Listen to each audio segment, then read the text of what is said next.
অভ্যাস থাকে, তাহলে ভিতর থেকে সালামের জবাব আসবে। ঠিক না ঠিক? সালাম আছে যেখানে শান্তি আছে, কারণ সালাম আছে সেখানে ইসলাম আছে।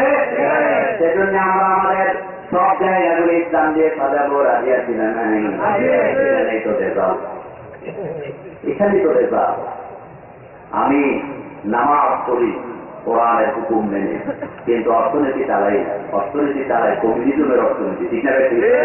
ইহুদিদের অর্থনীতি, সমাজতন্ত্রের অর্থনীতি, ধর্মনিরপেক্ষ মতবাদের অর্থনীতি। কথাগুলি বুঝবেন, আপনারা রাগ করবেন না। এই দেশটি হচ্ছে টুপিওয়ালা দাড়িওয়ালা সংখ্যা কম না বেশি? বেশি না? এত বেশির পরেও রামেরা বামেরা ইসলাম নিষিদ্ধ করতে পারে। কথা বলেন ঠিক না? আপনাদের প্রধানমন্ত্রীকে জানিয়ে দেন, রাম আর বামদেরকে সঙ্গে নিয়ে রাষ্ট্র চালাতে পারবেন, দেশ চালাতে পারবেন, আল্লাহর জান্নাতে যেতে পারবেন না।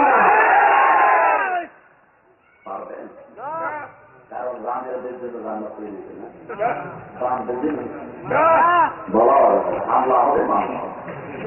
যত হামলা মামলায় হোক না কেন আমরা ভয় করি কারে? যে যে দল করেন কোন সমস্যা নাই, ইসলামের জন্য আমরা ভয় করব।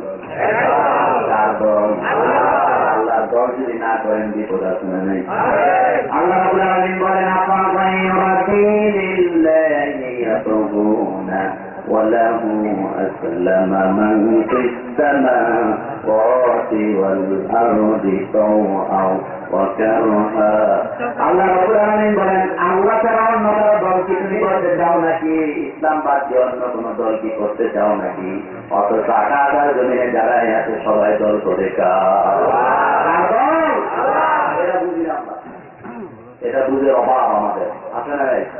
তার কারণ হিসাবে একটা উদাহরণ দেবো। আলেমুলামা যারা আছেন, ইমাম যারা আছেন, খতিব যারা আছেন, আল্লাহ হচ্ছে রাগ করবেন না। একটা উদাহরণ দেবো, কেন রাগ করে? আমাদের দেশে জিকিরের ওয়াজ কম না বেশি? আমাদের দেশের শিক্ষাটা সবচেয়ে বেশি যে ওয়াজ করে সেটা হলো জিকিরের ওয়াজ। কিসের ওয়াজ? তবে বেদার ঠিকানা আছে না? আমাদের দেশে যত রকমের পীর, যত রকমের জিকির আছে না? এক এক পীরের এক এক রকমের জিকির। ঠিক আছে, কিন্তু আমরা যারা কালিমা করেছি আমাদের জিকির কয় রকম? আমাদের জিকির একটা, কারণ দুনিয়ার সব নবীদের জিকির ছিল একরকম। কয় রকম? দুনিয়াতে 2,24,000 অথবা 1,24,000 নবী এসেছেন, সবার জিকির ছিল কয় রকম? সবার জিকির ছিল একটা, লা ইলাহা ইল্লাল্লাহ, লা ইলাহা ইল্লাল্লাহ মুহাম্মাদুর রাসূলুল্লাহ সাল্লাল্লাহু আলাইহি ওয়াসাল্লাম। এরকম আবার এই জিকির যারা করবেন তাদের জীবনের সব গুনাহ মাফ করে দিবেন কে? আল্লাহ। জিকির এক রকমের হবে, বিভিন্ন রকমের হবে না। আপনারা নাই এক একটি এক এক রকমের জিকির, এক এক রকমের ডিজাইন, এক এক রকমের টুপি। আপনারা নাই এক এক রকমের রুমাল আছে না নাই? এক এক রকমের পাগড়ি আছে না নাই? অথচ পাকবার মধ্যে প্রত্যেক জুমাতে আমাদেরকে জানিয়ে দেওয়া হয়, সুম্মাল্লাযীনা ইয়ালুনাহুম সুম্মাল্লাযীনা নবীরা গেছেন যেই পথে আমরাও যাব। এই জন্য আমাদের জিকির কয় রকমের হবে? যাই হোক, সেদিকে গেলাম না। জিকিরের ওয়াজ আমাদের দেশের পীরেরা কম করে না বেশি করে? এত বেশি করেন যার কারণে আমাদের দেশে জিকিরের ওয়াজ চালু আছে। আমি যদি আজকের মানুষের 6 ঘন্টা জিকিরের ওয়াজ করি, আপনারাও খুশি, আমিও খুশি। মাসাল্লাহ, হুজুরে কাজ যেই ওয়াজ করতে কত ওয়াজ, কিন্তু জিকিরের ওয়াজ যেই কোরআনের ভিতরে আছে, সমাজ গঠনের কথা সেই কোরআনে আছে না?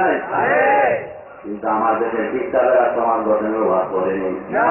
করেন একটাই কারণ, যদি সমাজ গঠনের ওয়াজ করেন তাহলে রুজি রুটি বন্ধ হয়ে যাবে। এইবার দেখেন, জিকিরের ওয়াজ করলে আমিও খুশি, আপনারাও। কিন্তু সমাজ গঠনের ওয়াজ কিন্তু এই কোরআনে আছে।